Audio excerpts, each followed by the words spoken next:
can cause a church that was once on the move be on a standstill. Division is a cancer to the health of a church body. Division is a bridge that leads to nowhere regarding the success of a church.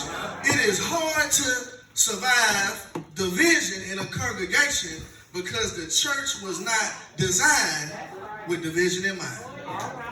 As a matter of fact, show me a church that has a large share of division, and I will show you a church that is not focused on Jesus. When those who give the most are favored over those who give the least. When those who give the least complain the most.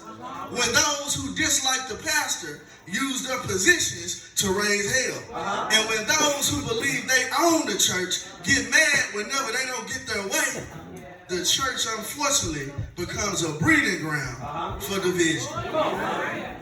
But the maintaining of unity in spite of differences is what the church is charged with. We all have differences, but our differences should never lead to division. When Jesus picked his disciples, he did not pick all fishermen or all tax collectors. He picked folk from different backgrounds. But all of them still could unite because all of them were following Christ. And as his disciples today, we must have that same attitude that they had.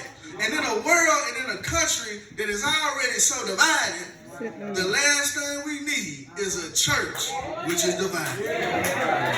In the book of Colossians, the word instructs us to bear with each other and forgive one another. If any of you has a grievance against someone, forgive as the Lord has forgiven you. And then Psalm 133 says, behold, how good and pleasant it is for brethren to dwell together in unity. People of God, there is power in a united church.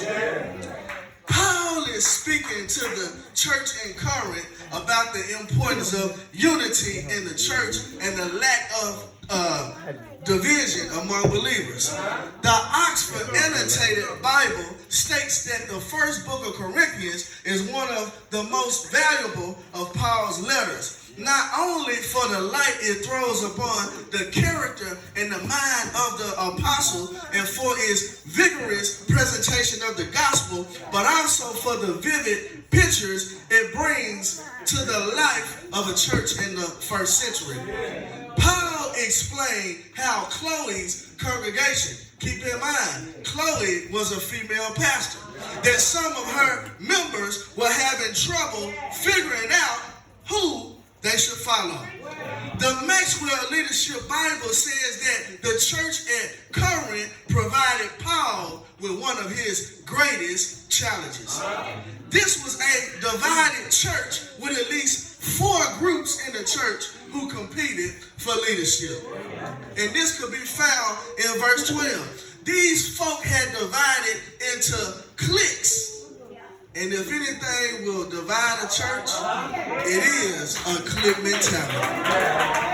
These 4 groups consisted of those who said, I follow Paul. And then you had those who said, I follow Apollo. And then you had those who said, I follow Cephas. And then you had those who said, I follow Christ. They attended the same church, but Lord have mercy, they were not following the same God. They followed who they wanted to follow instead of who they needed to follow. Reading about the division at the church in Corinth leads me to ask a few questions. What exactly leads to division in the church? We come across division in the church when we follow after our own interests. Whenever we don't trust what the Lord has laid out in his word, and instead we want people to follow our words, we are headed toward division in the church. The more we follow after our interests and try to make the church go by our agenda, the less Jesus is going to be in the picture. And a church without Jesus in the picture is a church that ain't worth going to. Some folk in the church only want to condemn those who don't know as much as they do.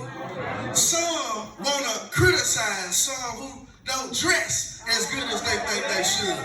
Some want to use the church as a place where they talk about more what they're against than what they're for. A church that does this is a church that preaches division. And a church that preaches division ain't never delivered anybody. I can't get no help in here.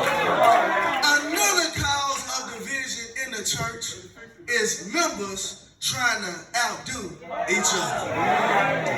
Whenever we as a church body do not look at each other as a family, and instead we look at each other as everything else but family, there is room for division. This is one of the ways we get tied up into trying to outdo one another. We have to realize that our gifts should be used to bring glory to God and win souls for Christ. That should be our focus, rather than trying to out-preach each other, rather than trying to out-sing each other, rather than trying to out-dress each other, rather than trying to out-pray each other. Because people of God, there is no unity in it. Unity don't consist of us trying to outdo each other. Unity consists of us trying to outdo who we used to be. Touch your neighbor and say, I'm not trying to outdo you, I'm trying to work with you. I'm not trying to outdo you, I'm trying to work with you. Just imagine what kind of church we would have if we only focus on being better than who we used to be rather than better than each other. The demons in hell will have a nervous breakdown. Yeah. But there is not only division in the church, there's division in the black community. And some of what has led to this division is a lack of appreciation for our ancestors. Division takes place in our community when we don't appreciate our history and heritage. If you don't respect the struggle of your people, you will work against the survival of your people. Too many folk know how to shoot guns at each other, but don't know how to support each other. Too many folk know how to cuss each other out, but hesitate to pray for each other. And too many of our young men know how to make a baby, but hesitate to raise a family. All of this causes more division in our communities. And if we don't get healing, we will never see things get better. We have grown folk who are lost, misleading our children. We have selfish folk in government who are supposed to help the people, but they turn around and help themselves. We have women being kidnapped and forced into sex trafficking. We have people killing and abusing children left and right. Our world is going the wrong way. But regardless of how weak our communities look, a united church body that's serious about addressing these issues can help clean things up. But people of God, we can have unity in the church when we understand that Christ is the Lord of all. This is what the church at Corinth just didn't seem to understand. It didn't matter who baptized them. The main thing was that they were baptized. It didn't matter who brought them into the faith. The main thing was that they were in the faith. And at Campbell Chapel, we all must understand that as well. All of us may have not been members of this church all of our lives. Some of you may have been members of this church all of your lives. But when we take the knowledge from other churches, put the knowledge that we gain from this church together, we can make this church the best it could be. Because it don't matter if Pastor Young baptized you. It don't matter if Pastor Young did your wedding. It don't matter if Bishop counseled you back in the 80s. The main thing we need to see is that the Lord controls division in the life of this church. And because of that, we should be united. Touch your neighbor and say, I want my church united. I want my church united. The next thing we must realize is that we are all connected despite our differences, and we can have differences without having division. The people at Corinth were being led, but they were being led the wrong way. I say this because they were not being led by God. Anytime you put so much faith in your leader that you forget about the God that leads them, you are being led in the wrong direction. Spiritual leaders should point you toward God and not more toward them. Because anytime you take your focus off of the Messiah and put your focus on man, you are headed toward division. I say this because you will always have those who trust the pastor's vision. And then you always have those who may be a little skeptical. But when the leaders are following God and the members are following God, things will eventually fall into place. For instance, Acts 2 said that on the day of Pentecost, all were together in one place, which means that all of them were united. And then all of them were filled with the Holy Spirit. Maybe our churches are not filled with the Holy Spirit because we're not aimed at being a united church. The people in Acts 2, check this out, they all spoke different languages, but they were all united and God filled them on the inside. Yes. And the church of today must unite to fight against the issues that make our quality of lives less than what God intended it to be. When our churches decide that we need to focus on educating our youth on who they are and where they come from, when we as a church decide to make sure none of our members are hungry, when we as a church decide to make sure the single women and the widows can make it without struggling, when the church becomes more influential in our communities than the gangs, when the church can have people to believe in what God says rather than what low-down folks says, we will see unity in our church and our community. But I want us all to know that we should be able to celebrate. And we should be able to rejoice.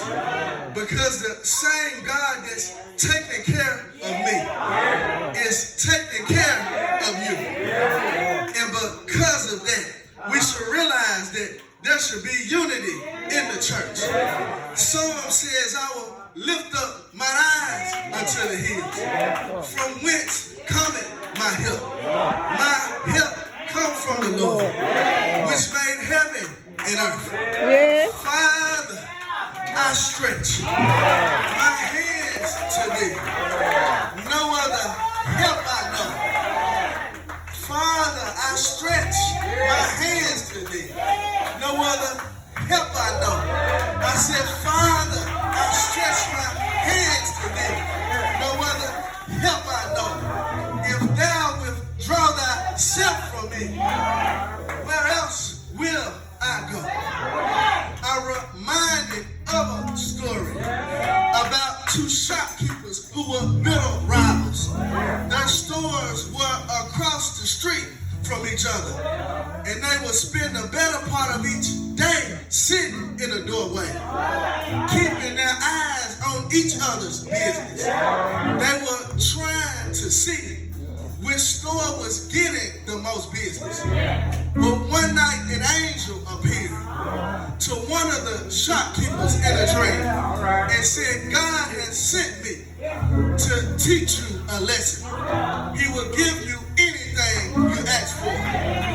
But I want you to know that anything that you get, your competitor across the street gonna get twice as much as you get. The angel said you can be very wealthy, but your competitor gonna be twice as wealthy. The angel said you can live long, but your competitor gonna live even longer. The angel said you can be famous, but your competitor gonna be even more famous. Whatever is granted to you, your competitor gonna get twice as much. The man then thought about what the angel said.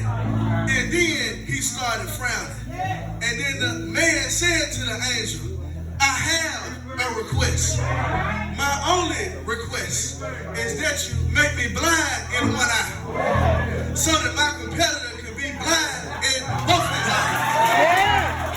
And then the angel came to the man and said to him, you still don't understand. So the angel touched his eyes and made both of his eyes go blind. I said that to say this, we should not be jealous of other folk when it look like they're doing better than us. We should want everybody to make it because God is big enough to take care of all of us. God wants us to strive toward unity. God don't want us divided. God wants us to lend a helping hand. God wants us to take the shirt off our back. God wants us to feed the hungry. God wants us to clothe the naked. God wants us to help somebody. I know He wants us to help somebody because they hung Him high. They stretched Him wide. He hung His head for you and me. He died. But that's not